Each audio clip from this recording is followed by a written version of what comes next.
Assalamu alaikum. Welcome to new lecture and here we will do another theorem और हम इसको theorem 2 mark कर देते हैं, ठीक है। और theorem की statement ये है कि if two angles of triangle are congruent,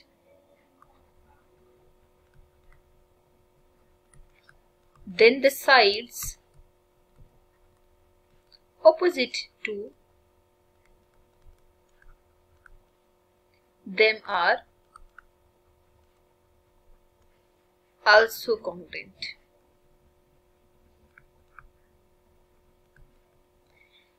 अब देखिए इस थ्योरम को प्रूव करने के लिए ना सबसे पहला काम हम ये करते हैं, देखते हैं क्वेश्चन की स्टेटमेंट में हमें गिवन क्या है, ठीक है।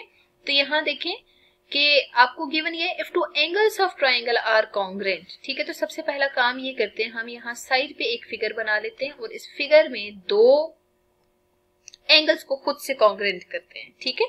तो हम ऐसा करते हैं, अपनी आसानी के लिए एक एंगल ये ले लेते हैं और एक एंगल ये ले लेते हैं, ठीक है। तो if two angles of triangle are congruent, सबसे पहले आप गिवन में यहाँ लिख दें कि मेजरमेंट एंगल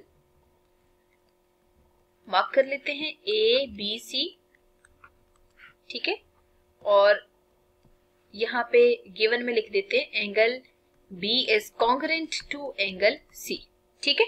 फिर आपसे ये कहा जा रहा है कि आपने प्रूव ये करना है कि इन दोनों एंगल्स के ऑपोजिट पे जो साइड्स मौजूद हैं वो भी इक्वल है। तो बी के ऑपोजिट ए सी मौजूद है और सी के ऑपोजिट आप देख सकते हैं कि आपको जो साइड गिवन है वो ए बी है, तो यहाँ पे आप ए बी मार्क कर दें। तो बेसिकली ये दोनों साइड्स आपको प्रूव करनी है कि दोनों इक्वल हैं, ठीक है। ए सी और ए बी इक्वल है।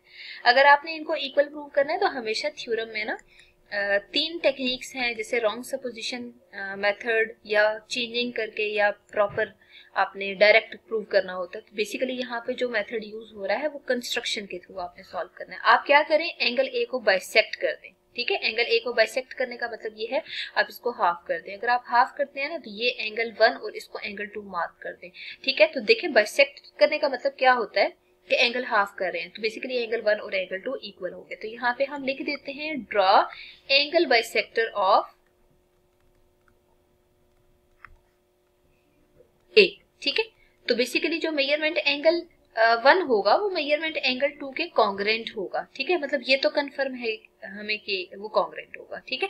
अब हम ऐसा करते हैं, थ्योरम को प्रूव करने के लिए ना बेसिकली हम स्टेटमेंट्स और रीजन ले लेते हैं, ठीक है। क्योंकि हमें प्रूफ में दो चीजें चाहिए होती हैं, the one is statement and the other one is reason, ठीक है। तो स्टेटमेंट और रीजंस में बेसिकली आपने देखना है कि अगर हमें दो ट्राइंगल्स फिगर में नजर आ रही है ना तो उन दोनों ट्राइंगल्स को बेसिकली कोरेस्पॉन्ड करना है, ठीक है। तो यहाँ पे जो दो ट्राइंगल्स आपको नजर आ रही है, एक है ए बी डी, ठीक है। ए बी डी, जरा फोकस करें इन पॉइंट्स पे, मैं इनको हाईलाइट कर रही हूँ मजीद, ए बी और डी, ठीक है। इन दोनों को और फिर जो ए डी बी है इन दोनों को जरा कोरेस्पॉन्ड कर लें, ठीक है।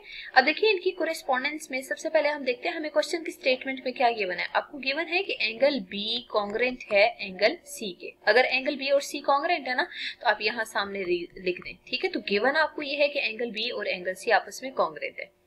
अब सेकंड रिजल्ट आपको ये गिवन है कि एंगल 1 और एंगल 2 बेसिकली कॉन्ग्रेंट है। और ये क्यों कॉन्ग्रेंट है, क्योंकि आपने कंस्ट्रक्शन किया, कंस्ट्रक्शन में आपने एंगल ए को बाइसेक्ट किया। अगर बाइसेक्ट किया तो बेसिकली वो दोनों कॉन्ग्रेंट होंगे, ठीक है। अब देखिए आपको जो तीसरा रिजल्ट है वो यहाँ पे किसी भी मेथड से आप देखें ना तो बेसिकली हमें कोई रिजल्ट इन दोनों ट्राइंगल्स में गिवन नहीं है, ठीक है। अगर गिवन नहीं है तो हमें यहाँ पे खुद से कुछ देखना चाहिए कि हम कौन सा रिजल्ट यूज करेंगे। तो प्रीवियस थ्योरम को जब हमने सिंप्लीफाई किया तो वहां पे एक एंगल कॉमन आ रहा था, डेट इज एंगल बी। और जब आप यहाँ पे देखेंगे ना तो यहाँ पे एंगल गिवन नहीं है, बट आपके पास ए डी साइड ऐसी साइड है जो कि दोनों में आ रही है, ठीक है। मतलब इन दोनों फिगर्स को ना जरा हम अलग करके बनाते हैं ताकि हमें ये पॉइंट क्लियर हो। देखें आपके पास एक ट्राइंगल है बी डी एंड ए, ठीक है, और दूसरी साइड है ए डी एंड सी, ठीक है। अगर आप फोकस करते हैं ना यहाँ पे एंगल 1 है और यहाँ पे एंगल 2 है, तो ये तो कंफर्म है पहले से हमें कि वो इक्वल है। फिर इसके बाद एंगल बी और एंगल सी भी आपको कंफर्म है कि ये दोनों आपस में इक्वल हैं, ठीक है। इसके अलावा अगर आप देखें तो कोई ऐसा एंगल या कोई ऐसी साइड नहीं है जो कि हमें कॉन्ग्रेंट दिख रही हो। ना तो क्वेश्चन में गिवन है, ना ही हमने कंस्ट्रक्शन में लेट की है।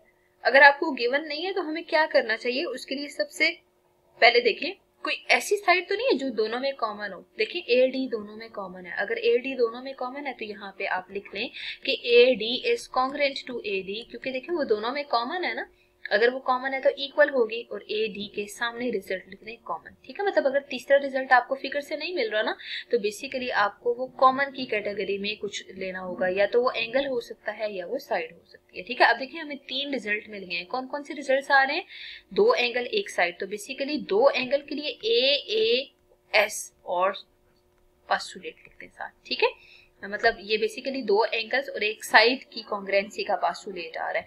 अब आप यहाँ पे लिखेंगे कि triangle A B D and triangle A D C ये दोनों कॉन्ग्रेंट हैं।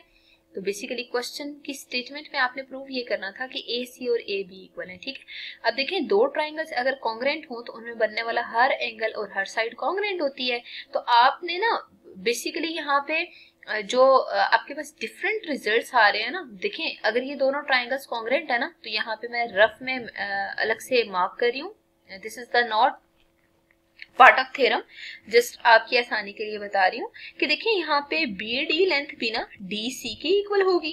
ठीक है, और इसके अलावा जो आप यहाँ साइड ले रहे हैं ए बी वो ए सी के इक्वल होगी। ठीक है, 3 चीजें तो हमने खुद से इक्वल ले ली है ना, और फिर जो डी पॉइंट पे एंगल आ रहा है, ठीक है, मतलब एंगल ए डी बी ले लें और दूसरा वाला एंगल ए सी डी ले लें। ठीक है, ए सी डी और ए डी बी ये दोनों एंगल भी आपके पास कॉन्ग्रेंट आ रहे होंगे। ठीक है, तो ये 3 रिजल्ट होल्ड कर रहे हैं ना, लेकिन उन तीनों को लिखने की जरूरत नहीं है आपको, बेसिकली जो रिजल्ट रिक्वायर्ड है आप वो लिखें। तो रिक्वायर्ड रिजल्ट इनमें से कौन सा है कि ए सी ए बी की इक्वल है। आपने प्रूव ये करना था ना कि ए सी ए बी की इक्वल है, तो बजाय इसके कि आप यहाँ पे सारे रिजल्ट लिखें, हमें जस्ट जो रिक्वायर्ड रिजल्ट है वो पुट करना है। ठीक है, तो रिक्वायर्ड रिजल्ट आपको यही है कि अगर आपके पास कोई सी 2 ट्रायंगल्स कॉन्ग्रेंट होती हैं तो उनमें बनने वाला हर एंगल और हर साइड कॉन्ग्रेंट होती है। ठीक है, अगर आप हर एंगल और हर साइड को कॉन्ग्रेंट करते हैं तो यहाँ पे जो एंगल्स आ रहे हैं बेसिकली वो हमें रिक्वायर्ड नहीं है, जो साइड है उसमें से भी जस्ट ए सी और ए बी को आपने कॉन्ग्रेंट करना है। तो ए सी और ए बी कॉन्ग्रेंट है, बट रीजन में आप ये लिखेंगे corresponding sides of congruent triangles।